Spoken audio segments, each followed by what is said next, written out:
Harlow glitches. So a lot of the times when I upload photos to Instagram, especially if I've done some kind of interesting effects or made things look a little bit different, you guys always ask me what kinds of apps I'm using and how I go about editing my Instagram photos. So I decided that I would just make a video and sit down and show you guys all the apps that I use, how I go about getting different effects. We don't keep secrets around here. You guys, I am a selfie master and selfie expert. Let me explain. I've been taking selfies since before they were even called selfies. I was an only child and my mom is the most technologically unsavvy person in the world. She can't even send an email, much less take a photo to save her life. And my father was a raging alcoholic, so obviously if I wanted to get a photo of myself, I had to figure it out on my own.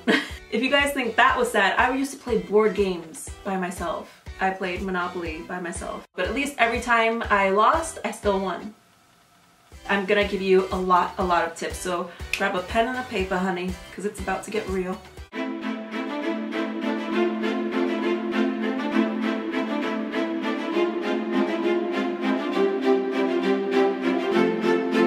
Tip number one, lighting is absolutely everything. Without lighting, you got nothing, girl. Natural daylight is the best lighting ever, especially during golden hour, and I would talk more about that if I was a little bit smarter, but like I don't really know, just Google it. But natural daylight is usually the most tricky to work with because it's the most unreliable depending on where you live, the weather, time of the year.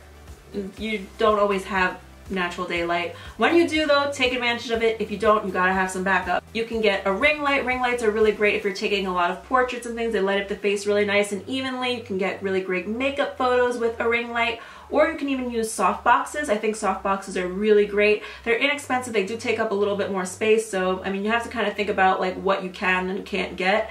But yeah, I'll put links to things in the description box down below so you can check them out. The next thing is of course cameras. The better the camera, usually the better the photo, but you can take really great and amazing quality photos using just your phone. Just try not to use, like if you're taking a selfie, avoid using the front facing screen. The camera on this side isn't as good as the camera on the back. So it'll really capture much more detail and all that, so flip your phone around and start snapping away. Also, I want to make note that you can use like the volume buttons to take a photo. In order to see yourself in the screen, you could always hold up like a little hand mirror or something so you can make sure that you're in frame and you're not taking a photo of like the floor. I did recently go out and purchase the Sony Alpha 5100. It has all the things I love, which is the front-facing LCD screen so I can see myself and take my selfies, Wi-Fi capability, so of course you can transfer your photos straight to your phone and edit them there and then post them and do whatever you want with them. It just takes really amazing photos, especially the flash on it. It does some kind of magic. Number three is to know your angle. Don't be afraid to experiment. Take plenty of photos. Trust me, not even supermodels and the most gorgeous people in the world, when they go to photo shoots, they're taking hundreds and hundreds of photos before they find the winners that we get to see. So don't beat yourself up if you take one or two photos and they're not poppin'.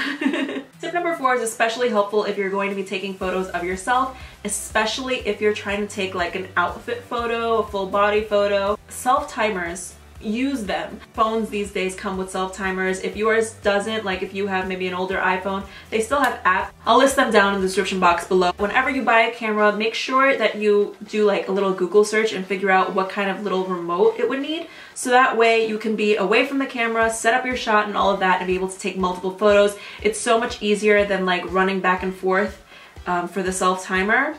And of course, finally, the editing process.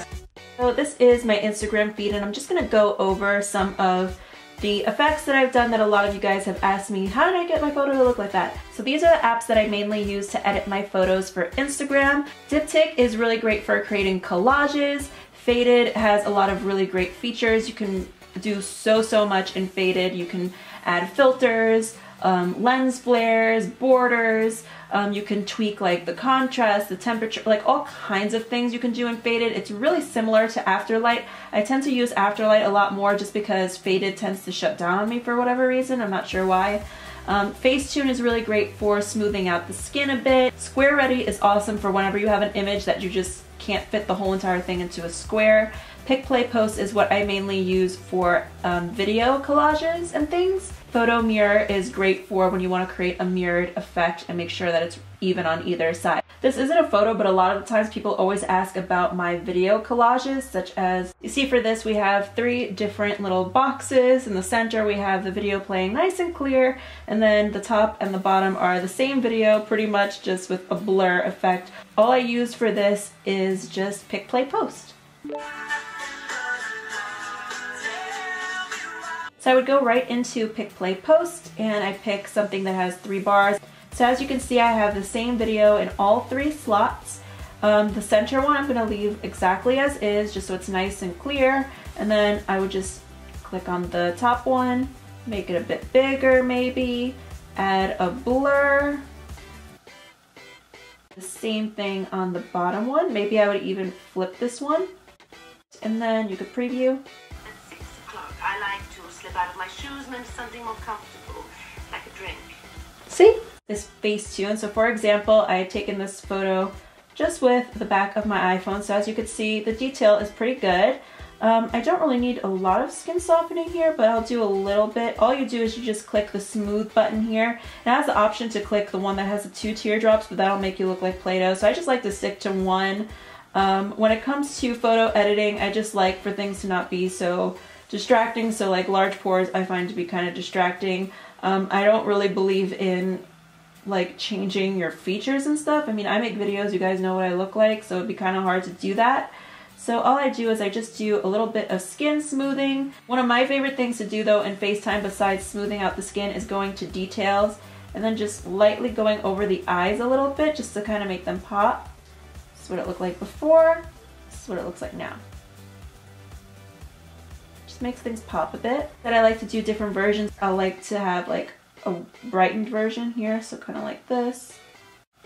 And then I would just go right into Diptic, select something with 3. So I would put that right in the center, make it a little bit bigger, I guess.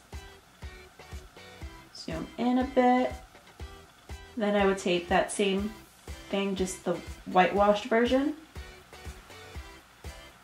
Something like this, you can even add a bit of a border to it. So I would add a little bit of a border here. Save that.